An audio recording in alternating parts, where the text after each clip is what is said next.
No. Hello, everyone. Welcome to another edition of the Peaceful Solution Character Education Program Teacher Certification class. My name is William. Wherever you are, if you're here at the headquarters in Abilene or you're anywhere on the face of the earth, please be seated. Thank you for joining us. No, I don't see him. Sorry, I'm having a technical issue again tonight. Story of my life. Okay, so Chris left off in the last class. We started lesson number 6 in the respect unit, and if you're joining us online, you can go to the top of the Facebook page, and there's a little drop-down menu where it talks about the where it has the books.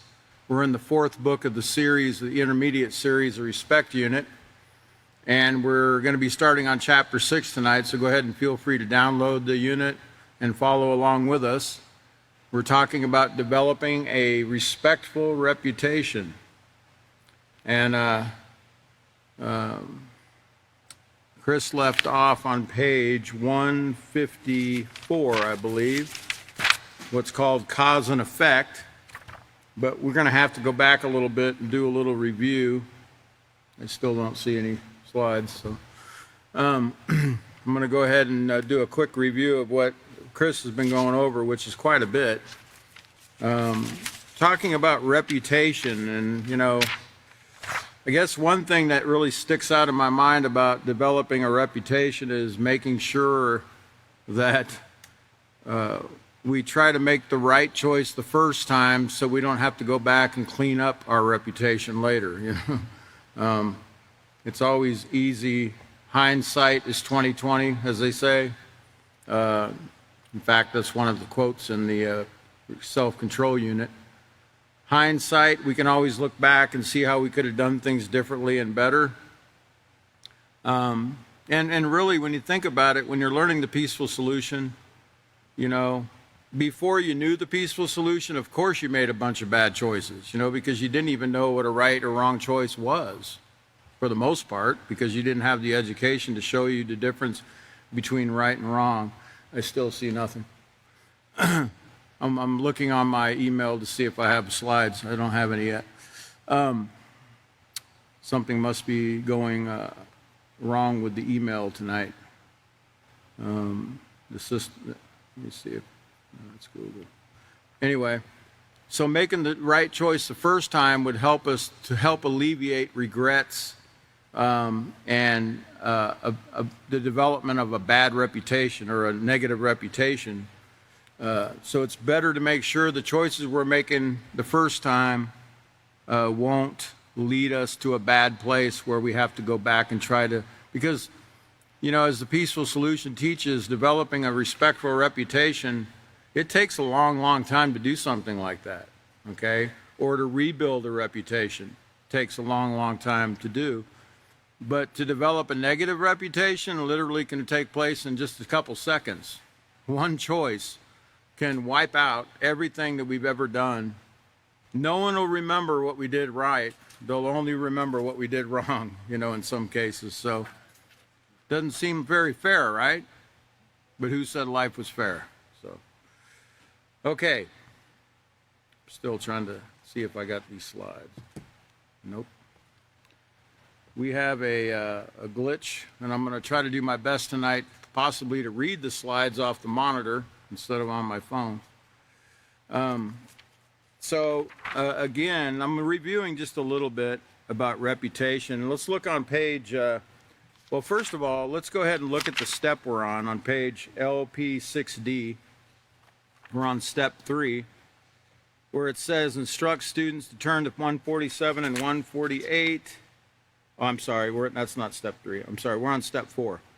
It says have students read the section, the question of the day, found on page 149, which we've done. Role play the scenarios on page 149 to 151, which we've done. Have students answer the questions after each scenario and discuss as a class. Emphasize that the choice to engage in any negative or risk-taking behavior like premarital sex, alcohol and drug abuse, Bullying, truancy, and stealing will adversely affect their reputation and result in both short and long-term consequences. And then have students read the article, The High Price of Popularity, on page 153, and complete the exercise on page 154 in their handbooks. And that's where we were actually tonight, on 154. Before we go there, though, I do want to remind you that on page 147, we learned that your reputation is your overall character as seen or judged by others. And it's determined by our daily choices, attitudes, and actions. So if we want a positive reputation, we need to make sure our daily choices, attitudes, and actions are positive. Okay? And when I say positive, meaning, they're right actions, right attitude, right, David, the teacher David, he's really big on attitude. Attitude is everything. It does make a difference when you wake up in the morning what your attitude is. I know they call it the wrong side of the bed. I'm still trying to figure out what side that is. I know I get up on the right side of the bed. I never get up on the left side of the bed for some reason, but I'm right-handed, so that probably is why. I don't think there's a wrong side of the bed. You know what I'm saying? You can get up on either side and still have a great day, but it's all in your head. It's all in your thoughts. It's all how we think. Yeah. Miracles of modern ingenuity, Thank you, Michael. So remember, overall, your daily choices, attitudes, and actions. And then at the bottom of 147, we learned that earning the reputation of being a respectful person is no accident. It takes diligence, effort, and positive character traits like self-control and responsibility. By diligently developing your reputation, you can open the doors to success even before you knock. And then on page,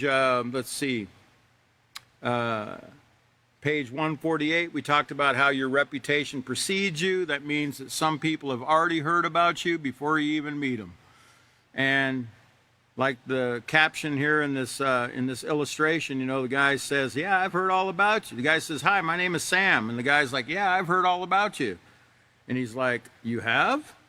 Oh no, I wonder what he heard," right? Okay, well, he probably heard positive things if you have a positive, respectful reputation, right? Okay, but it goes before us, people hear about us, and it says your reputation can precede you and even influence people you have not met to expect a specific attitude or behavior from you. In many ways, your actions, whether respectful or disrespectful, will cast you into a particular mold of people who share similar behavioral patterns. Okay, so let's look over now on page 152. Let's go ahead and put up the first visual, because I think this one goes along with, It says, what it all boils down to, it says, as you can see, changing your reputation can be both difficult and easy. It all depends on the choices you make.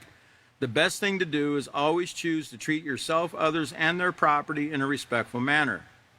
When it comes to building a respectful reputation, it's better not to make negative choices than to try to correct them. And that's what I was saying at the beginning of the class was it's easier, or it's better not to make, I'm not saying easier, because if you didn't know, if you didn't have the self-control component, you didn't have the ability to stop and think and consider what you're getting ready to do before you do it, not to act impulsively, if you hadn't been trained in all that, then it's going to be real easy to make negative choices, okay? But, when you're trying to build a respectful reputation, it's better not to make the negative choices than to try to correct them later, okay, is what I was getting at.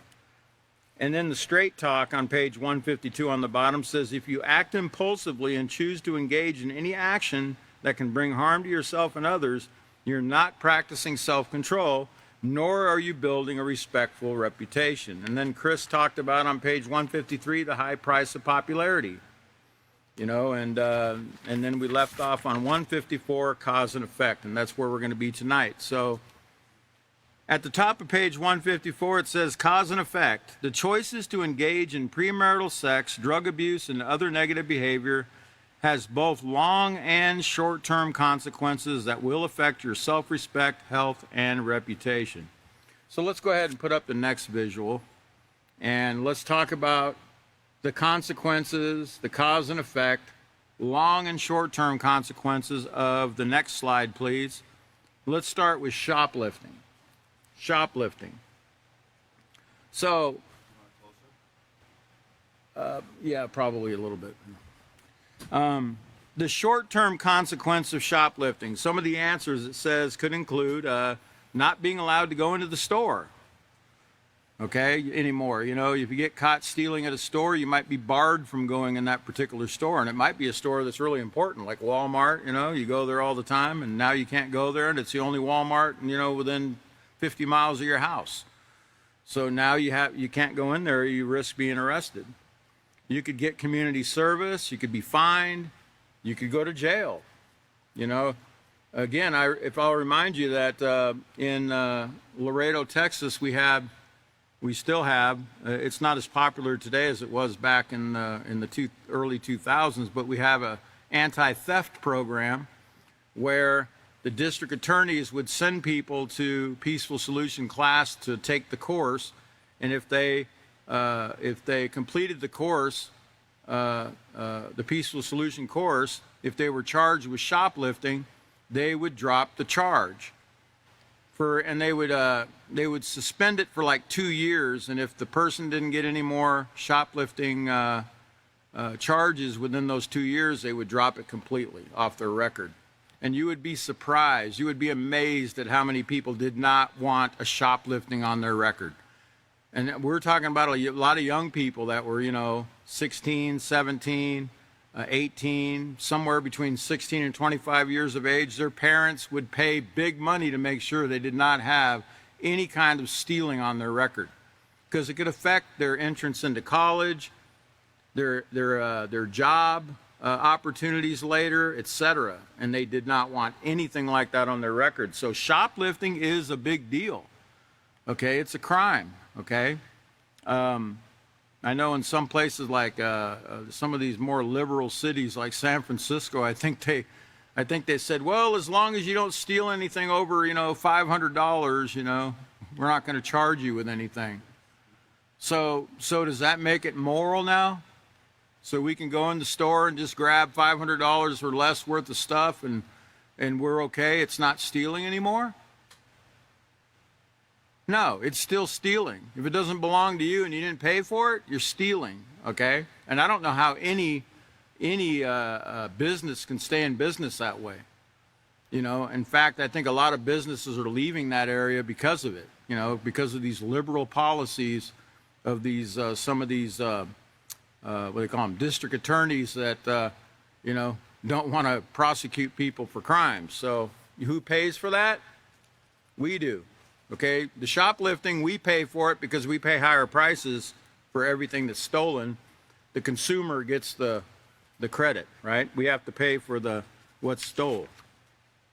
So long-term consequences could include, could become part of your permanent record. If you put that slide back up, part of your permanent record. And how can this affect your reputation? Well, you're going to have the reputation of being a thief. Now, question for you. This is a really hard question. Put on your thinking caps now. How many times do you have to steal to be considered a thief? Only once. It only takes one time, and now you have the reputation of being a thief. Okay? And it might take quite a while and quite a lot of right choices to clean up that reputation. Okay? You have to remember, trust is not something you owe anybody. We don't owe anybody trust. What we do owe is respect. We owe respect to everybody, regardless of how they treat us, whether they respect us or whether they don't. We owe respect, but we do not owe trust. Trust must be earned. Okay, so if you steal something, don't expect everyone to just all of a sudden trust you around their belongings. Okay? And you need to understand that. We need to understand that we violated somebody's trust when we stole. So we need to understand what they're thinking in their mind about the situation too. It's not that they don't like you, or it's not that they don't love you, or whatever, but they're also very guarded because you have the reputation now of taking things without asking. So it's best not to take without asking in the first place, right? As we just learned where it told us, it's better to not to make negative choices than to try to correct them later, okay? Now, Chris also mentioned in the last class, when you take something, what did you do to replace it? Did you replace it? Like if you stole something from somebody, did you replace it? Because that's going to make a big difference in the mind of the person that you stole from. Because if you replaced what you stole, then restitution was made. You've restored to them what was taken, so they're going to be much more.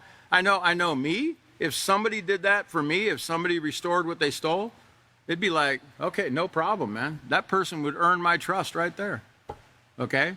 Because they paid it back, and it's now restored. Everything's back to where it was, okay? So, but if we don't, and we just think, well, I stole it, and I already did the time, so I don't owe you anything. And that's the sad thing about the justice system in America is, you can steal millions of dollars from somebody. In fact, if you break into somebody's house and steal their TV, and I'm talking from experience, I burglarized a few homes. I got 10 years for a burglary one time, for breaking into somebody's house and just stealing a TV set and some other items. I got 10 years for that. I saw people that were embezzling money out of companies, millions of dollars, only get 1 or 2 years in a federal prison. And I'm thinking, man, I should have stolen $1 million. I'd have been better off. No, I shouldn't have stole anything. But the point is, when we steal, we go to prison and we sit in prison. Who's paying for that prison? Well, the same person you stole from, right? They're having to pay taxes to incarcerate you. And for the correctional officers to be able to take care of you and feed you and give you a nice warm cot to sleep on and possible dental work and, free medical or whatever else they provide, right? And are they getting paid back? No, in fact, the judges, a lot of times, they don't even require you to pay restitution. And even if they do order you to pay restitution, you really think you're going to be able to pay that $2 million restitution? Working at McDonald's or Burger King or someplace, because you can't get a decent job anymore because, you got a record. It's not like Goldman Sachs is going to hire you or anything, embezzling money, right? Okay. All right, so let's look at the next slide. Let's go on to the cause and effect of premarital sex. Premarital sex. So the short-term consequence, remember we're going over short and long-term consequences and how it can affect our reputation. The short-term consequence of premarital sex, which is sex before marriage, and I don't care how old you are, premarital sex is any age, okay? It says possible unplanned pregnancy. Possible unplanned pregnancy. Now, what does that lead to? What do a lot of unplanned pregnancies lead to now? It's called abortion, right? Abortions, which means your child has to be murdered because no one wants it. It's unwanted. Also, it says possible sexually transmitted diseases or diseases. I hate to call them diseases because they're diseases. They bring dis-ease to your body and your brain and others around you too, because you become contaminated from those diseases that you can spread, okay, through touch, through spit, through sweat, and other means, okay? Long-term consequence of premarital sex could include possible parenthood, possible incurable diseases, and dropping out of school.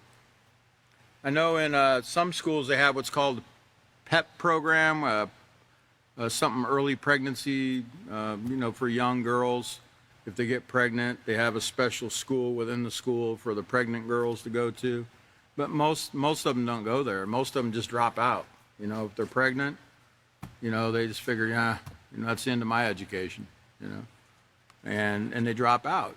And because of that, they don't have the ability to get a diploma and possibly go on to college or whatever their plans might be to get a better job in life and to get ahead in life. Okay, and then how can having premarital sex affect your reputation? You can gain the reputation of being irresponsible and easy. Your name appears on the bathroom wall, you know, for a great time, call 687-5309. Right? Call Jenny. Right? Or Bob. Call Bob, you know, because, you know, you have gigolos too, right? That used to be a horrible thing when I went to high school. When you called a girl easy, that was basically calling her a slut. And them were fighting words back then with girls. Like, if a girl called another girl easy or a slut or something like that, man, it was on. It was catfight in the cafeteria. Claws were out. Hair was flying.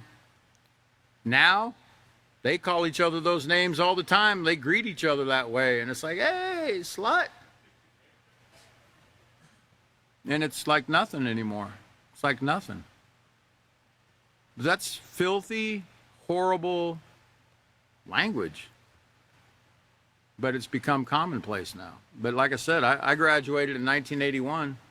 Man, I mean, how times have changed, you know? So anyway, premarital sex, that's cause and effect. Let's look at the next one. How about skipping school? Short-term consequence could be detention after school, you know, being held after school when you want to go out and have fun with your friends. Now you got to sit in detention and look at the clock for an hour. You know, I used to marvel at that because I would tell, as a peaceful solution promoter, I used to go to the schools and say, hey, you know what we could do during detention? We could teach the program during detention because, you know, they're coming to detention for about 45 minutes after school. We could give them a class during that 45 minutes to try to keep them out of detention. You know what I'm saying? Like we could show them how they can make better choices so they don't have to go to detention. We could use that time rather than them just sitting there looking at the clock. Tick, tick. And looking like they're in prison, you know, just sitting there looking at the clock or their head down on the desk, not doing anything. Like it's kind of like being in prison because you're not getting any education. You're not getting anything to help you make better choices, even though it's called the Department of Correction, right? Nobody's correcting you to try to get you on the right track for the most part. Most correction comes from yourself. Like if you want to be corrected, if you want to make better choices, you know, then you're going to pick up a book or you're going to try to find some program you can go to for self-improvement. But you're not required to do that. In fact, Alaska and Virginia are the only two states in the nation that you have a constitutional right to rehabilitation. You have a constitutional right to be rehabilitated. Alaska, and I was there. I was glad we had that because if they didn't give me that right, I could go straight to the state Supreme Court and take my case and say, they're not giving me any programs, they're not giving me anything to help me change. And the state Supreme Court would have to step in. And they would, because you have that state constitutional right to rehabilitation. Rehabilitation meaning to try to get you to change your ways, okay? Okay, so skipping school, detention, suspension, getting poor grades from missing work, not to mention your teachers don't trust you. Right? You get a reputation of being a reputation for playing hooky. I think that's what they called it, hooky, right? When I was growing up. I don't know what they call it now. Long-term consequences of skipping school, if you can put that back up, could be you will not able to get a great job without a proper education. you know. So if you like to skip school, go to the arcade. I don't know if they even have arcades. I think they have one here in Abilene. But that's what, when I was going to school, people would skip school to go to the arcade, or they would skip school and have parties or whatever. How can this affect your reputation? You will gain the reputation of not being serious-minded about your education, and you'll also be seen as irresponsible and untrustworthy. Remember, trustworthy is a positive character trait. That's something we want to develop, and we're not going to be able to develop it by not being responsible and going to school, okay? Now, as much as you don't like going to school, let me tell you a little story, okay? When I was in junior high, it was early on in my junior high. It was probably one of the first times I was out of jail or out of juvie where I went to junior high. And my first day there, they told us we needed to take showers in the shower room with other people, like for PE class. Like after PE, they required us to take a shower. And I was like, I ain't taking no shower with nobody. I don't take showers with, I didn't even like the Sesame Street, you know, Ernie and Bert in the same bathtub. I wasn't going into a shower with other children. That was extremely embarrassing. I was like, I don't even know how anybody could do that. Okay, so you know what I did? I didn't go to school. The next day, I said, I'm not going to school, man. I'm skipping, because I'm not going to take a shower with nobody. Okay? And, well, you know, I didn't quite handle it the right way, and because of my attitude about how I did things, I ended up going to prison where I had to take showers with other people, you know. It's the same situation, you know, in the prison, you know, they got other guys in the shower. It's embarrassing. To me, it's like, that should not even be, you know, it's like, that's a private, there's private things you do, you know. Taking showers, one of them, okay? But I skipped school because I was not going to do that, okay? And I didn't tell my parents. I just didn't go. To me, it was humiliating. I was like, no way, I don't see anybody could do that. So anyway, I ended up getting in a lot of trouble because I didn't go to school. I got in trouble and ended up right back in juvenile detention. Now, could I have handled that differently? I probably could have. I probably could have told the school, look, for religious reasons, I'm not taking no shower with anybody. And so therefore, I'll take a shower when I get home, okay? And they probably would have allowed me to do that if I'd have asked. You know, if I would have known the proper channels and I would have asked the proper people, I probably could have got that. But, you know, I took it on myself and I said, you know, I'm not going to ask anybody. I'm just going to make the decision on my own. I'm not going, you know. And it got me into a lot of trouble. Moral to the story is, ask. There might be other options you can do and not get yourself into trouble like I did, right? Okay, so the next one on cause and effect is called bullying.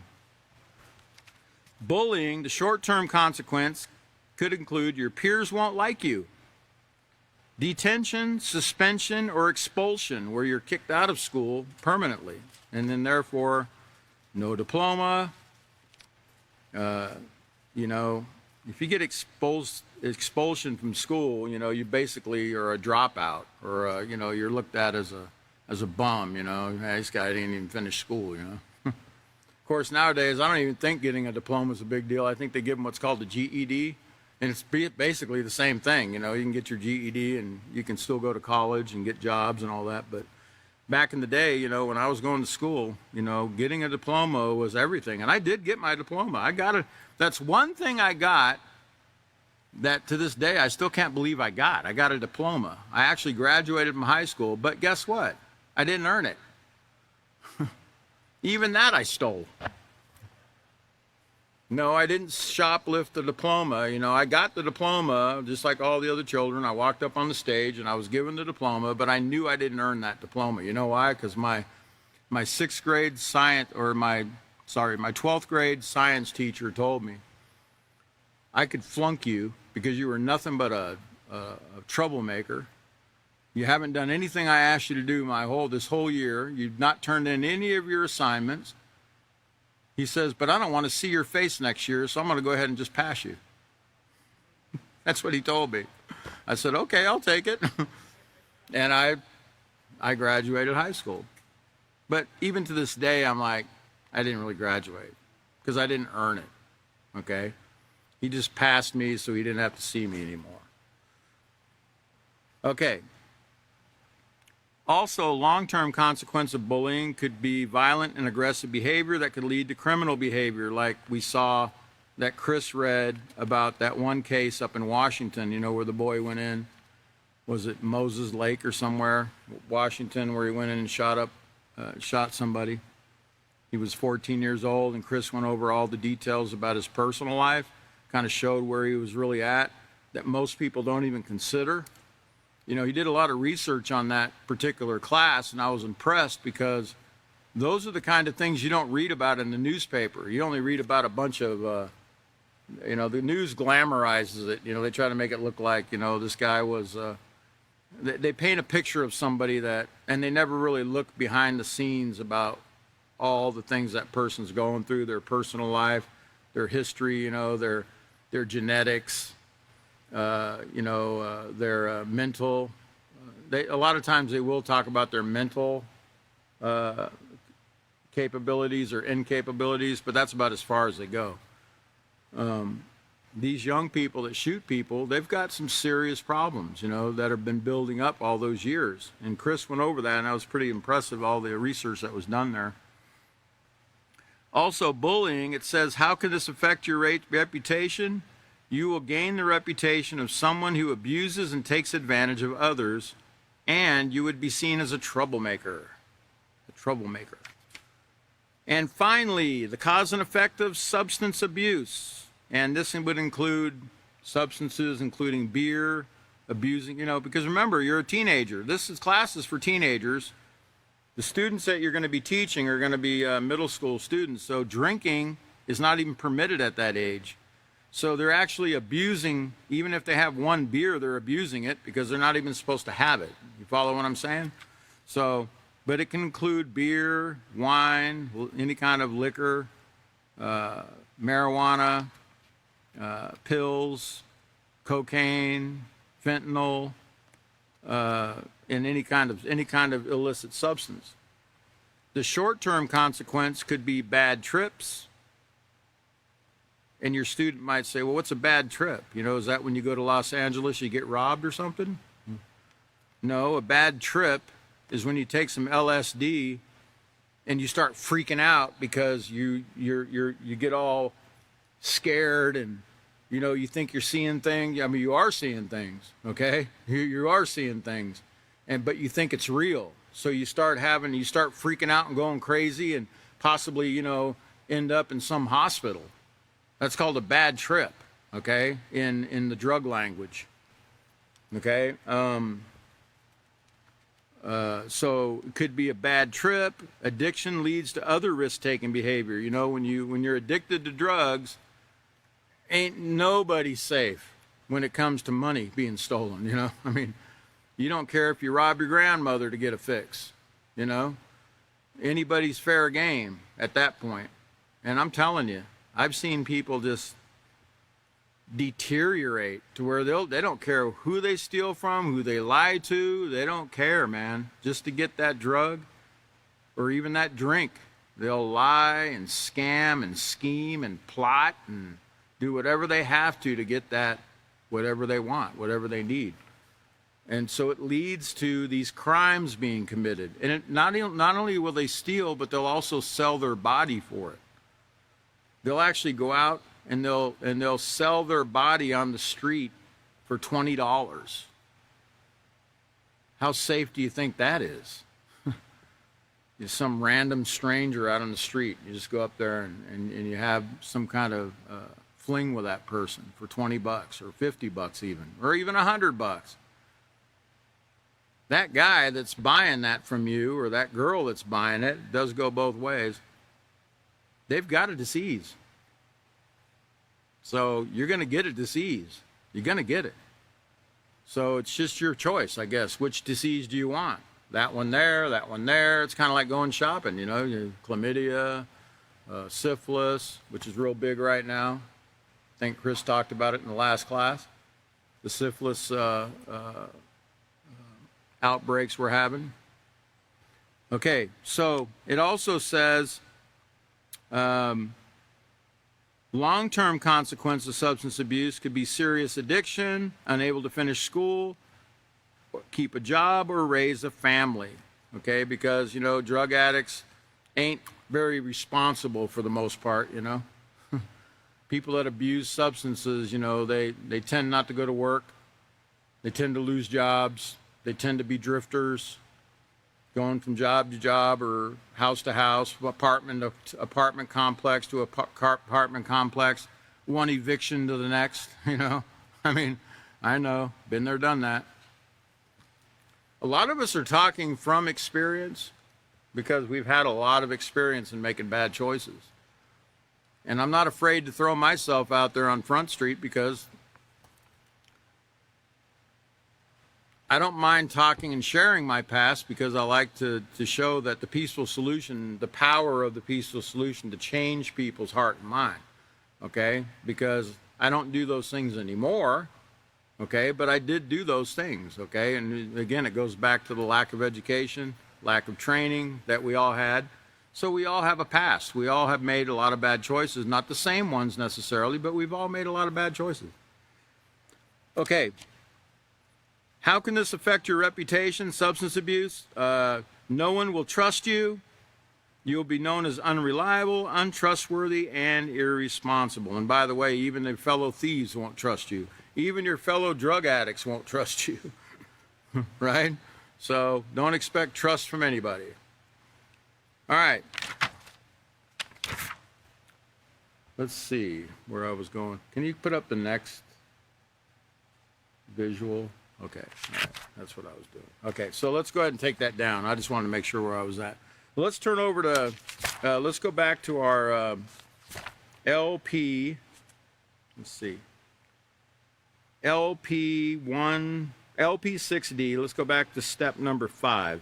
We're going to start on step 5. It says, tell students that now that they have explored how negative behavior can destroy one's reputation, we're going to focus on how to develop and maintain a reputation that is respectful. Ask students to name the qualities needed to develop a respectful reputation, and answers could include self-control, discipline, and consistency. That's the recipe for developing a respectful reputation. Have students read the sections, the building blocks of a respectful reputation and reputation as character, found on page 158 to 162 in their handbook, and complete the exercise on page 162. Emphasize that by consistently demonstrating positive character traits, they can build a respectful reputation that will be a benefit for themselves and others. Okay, so let's look at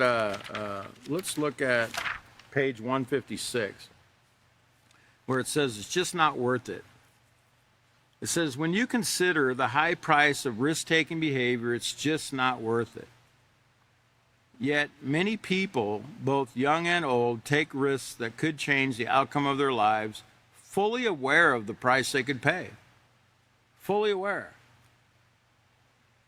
A person who deliberately chooses to engage in risk-taking behavior has little or no value for his health, safety, or well-being. Now, that word deliberately means it's like a jury. You know, a jury deliberates. You know, when they come and they hear a case, they hear all the facts that are presented in the case from both sides, and then they're instructed by the judge in the law of the land and how to apply that law in that case, and then they go into a room and they deliberate, or they weigh the facts that are presented to them, and they make a decision. So a deliberate choice means that you've considered, right? You've considered, like, I know if I do this, I could end up getting, 99 years in jail. Or, if I do this and I get caught, this could mean, the rest of my life, with a roommate named Bubba, etc. I mean, it's a deliberate choice. It means that you thought about it, you pondered it, and you decided you're going to go ahead and do it, knowing the facts of what could take place if you got caught. So it says, A person who deliberately chooses to engage in risk-taking behavior has little or no value for his health, safety, or well-being. Now, I know if I sleep with that person, I just met them, I don't know what they got, but I'll risk it. I'll risk it because you know what? How could something so wrong feel so right? And besides, I have a condom. I got one in my back pocket. Yeah, I'll be safe. That group came to our school and told us, if we use that piece of plastic, we're going to be safe. We're practicing safe sex if we use that. Well, what they failed to tell you was, on the wrapper on the back of that condom, it says, this really only is for pregnancies. This will not protect you against STDs, etc.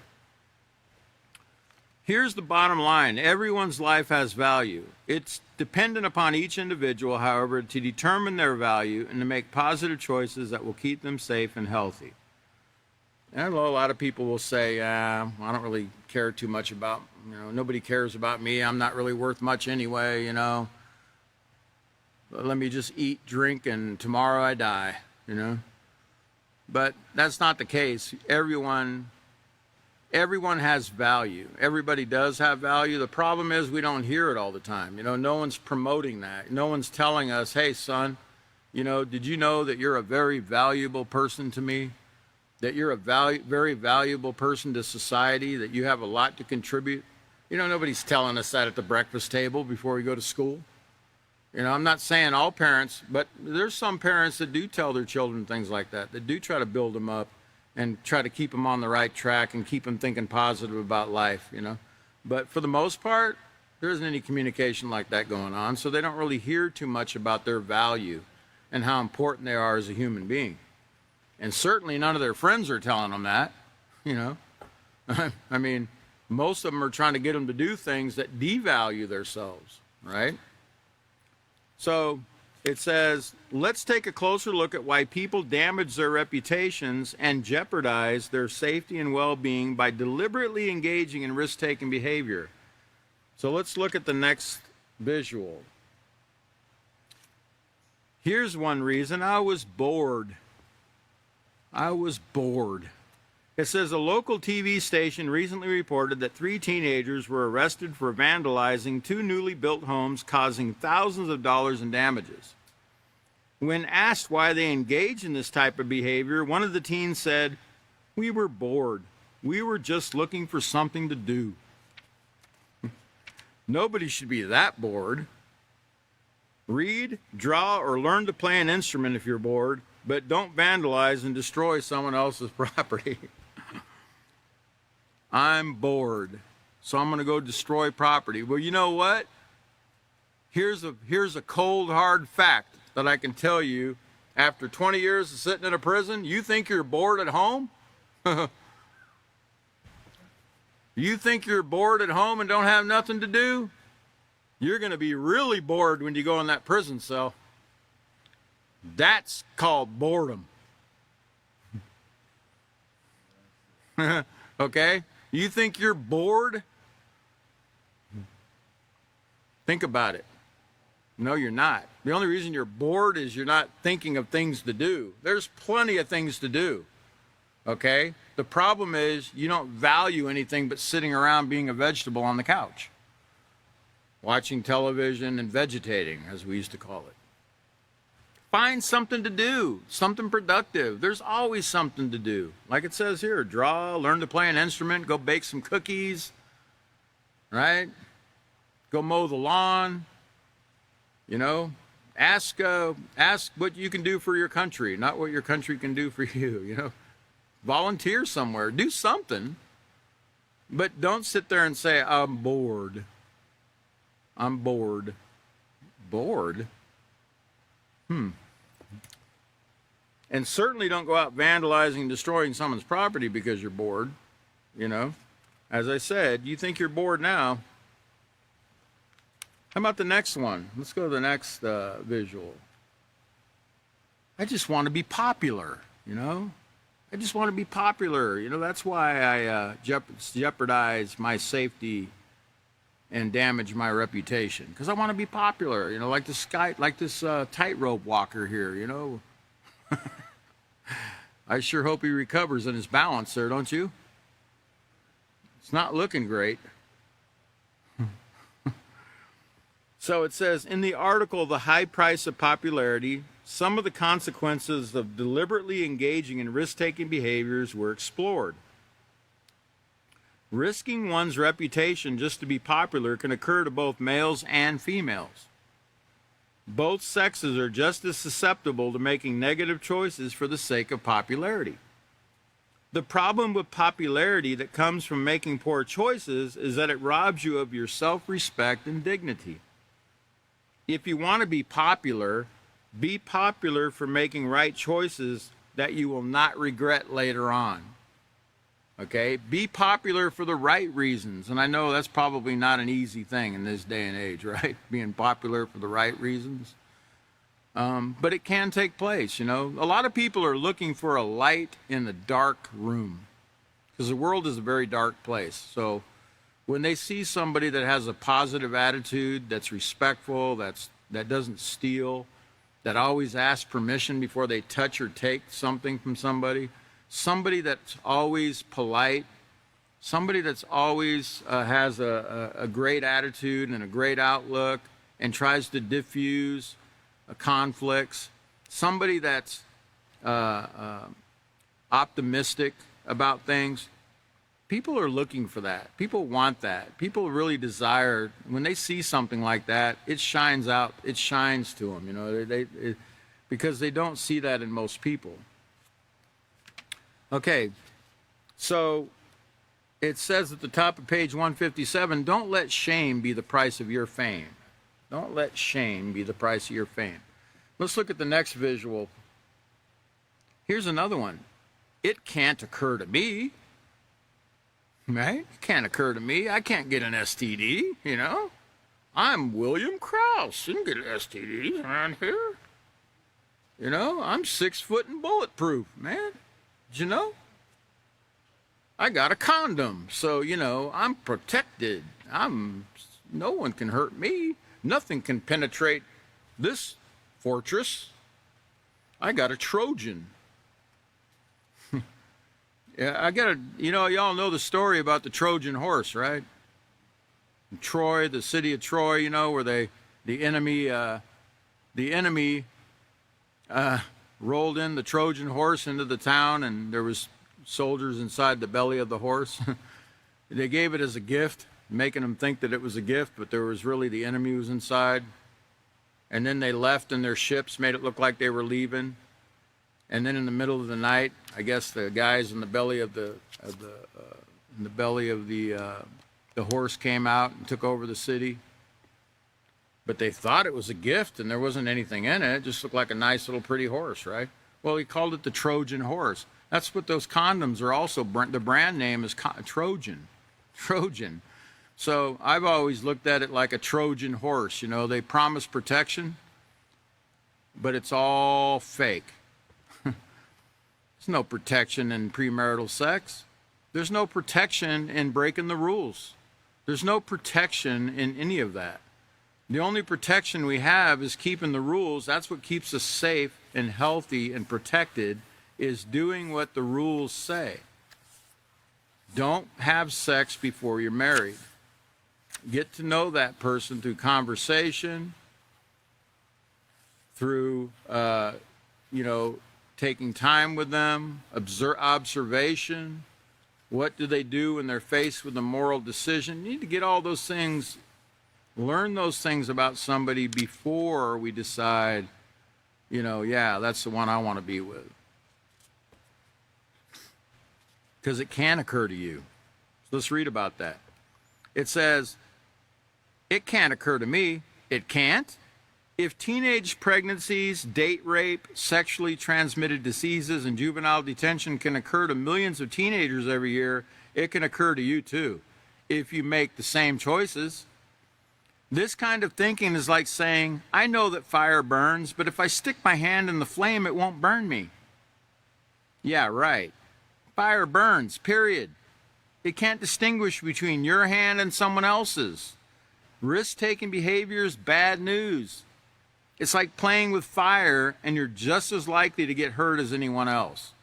So quit thinking because your last name is, Johnson, and, you were raised in this really important neighborhood over here, and because my daddy's a fire marshal or whatever, my mom, she's a really important person down at City Hall, and, my dad's a cop, he knows everyone in town, that can't occur to me. I'll never go to prison, They'll never let that occur to me. Well, guess what? It's going to occur to you too. You're fooling yourself. You're only going to be able to get away with things so long. And you don't get away with it anyway. Y'all know that, right? The consequences can come immediately or they can come later on, but they're coming, okay? They're coming. And even if you don't get caught, you already suffered a consequence. You're already suffering a consequence because you're thinking, hey, I didn't get caught. I could do it again. Well, guess what? You keep doing it, eventually, it's going to catch up to you. Okay, how about the next one? Let's put up the next visual. My friends do that stuff, I don't. My friends do that stuff, I don't. I just hang around with them, It says, in time, you will. It's a proven fact that you are more likely to be influenced to engage in risky behavior if you're around others who do. There's an old adage saying, birds of a feather flock together. There's also another adage that says, bad company corrupts moral character. One bad apple spoils the whole bunch. Heard of that one, sure. Well, given enough time, you will become just like the company you keep. Think about it. Why would you want to be around people who disrespect themselves and others and whose only goals are to sneak around with their latest boyfriend or girlfriend, go to the mall to shoplift, or indulge in substance abuse? Hey, there's so much more to life than that. And you know what? Those are the kind of people I used to hang around that I called friends. The same people, people that snuck around, people that disrespected themselves, that stole, that put drugs into their bodies, that slept with people, sometimes 2 or 3 a night. These were my friends. These were people I hung around with. These were people I looked up to. But it says there's so much more to life than that. Choose not to be in the company of people who do negative things. The truth is, it's better to stand alone than to stand with others who can influence you to make choices that you will regret. Notice that you will regret. You're going to regret it. You're going to regret it one day. Right now, you think you're flying high and everything's great. I can't get caught. Yeah, talk to Pablo Escobar and the rest of them, that thought the same thing. They had billions of dollars. They had all the cops in their pocket. They had cameras. They lived in palaces and fortresses that were surrounded with security. And they thought they had multiple places to live. They had animals. They had whole zoos. They had entertainment galore. They had anything they wanted. They had everybody. The world was theirs, as Scarface said. The world is mine. The world was theirs, and guess what? Their world came to a crashing end. Every one of them that thought that way are no longer around. Every one of them. When Pablo Escobar died, he only had one friend left, who was his bodyguard. Out of thousands and thousands of people that used to hang out with him, because he was such a popular guy, one person stuck with him. That was it. And that was because he was getting paid to be his bodyguard. So, okay, it says, have positive role models, people you can look up to who will guide you toward what is morally correct. Be sure that the friends you choose share similar positive characteristics.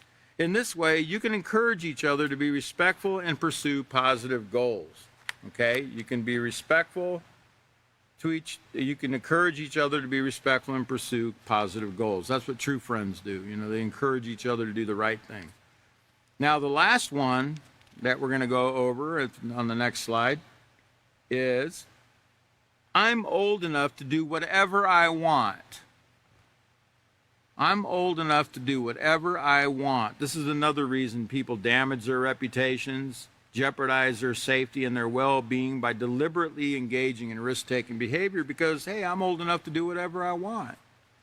I'm free, white, and 21, right? It says people mature a lot faster physically than they do mentally. That's a fact. In other words, physically you might look like an adult and even act like an adult, but mentally you're not really ready for the responsibilities that certain choices bring. For example, over 1 million teenage girls and boys become parents every year. Children of teenage parents are more likely to be neglected and abused, both physically and emotionally, than children born to adult parents who are married and in a secure, loving relationship. So, like that girl you see there in the picture, you know, she's probably about 15 years old, and she's got a baby that's probably crying, you know, all night, and she's like, what have I done? You know, like, what am I going to do with a baby, man? I want to go to the parties with my friends, and I want to go to school, and I want to have fun, and I'm stuck with this baby here. And the baby's crying, you know, because they have needs, you know, and mom's frustrated, and she becomes angry and bitter because of her situation, and next thing you know, that child's being abused. Okay? That's what occurs, because they get frustrated and they get angry because of the choice they made. Well, you know, here's newsflash, you know. Think first. Yeah, you're old enough to have sex, you know. Any age can have sex, right? Anybody can have sex, but are you ready? Are you ready? Mentally, you know, emotionally, physically, financially, spiritually? No, you're not. That's why you need to do things properly, decently, and properly in order, you know, not just on a whim. Because, yeah, you might be old enough to do whatever you want, but you're also old enough to suffer the consequences of doing whatever you want. Right? Live with it. We got to live with whatever it is we chose to do. We can't blame everybody else for that unwanted pregnancy. If you didn't want pregnancy, you know, that's what gets me about that term unwanted pregnancy. If you didn't want it, you don't do things to get pregnant, right? If you don't want something, if you don't want a flat tire, do you run over a bag of nails? Yes, no.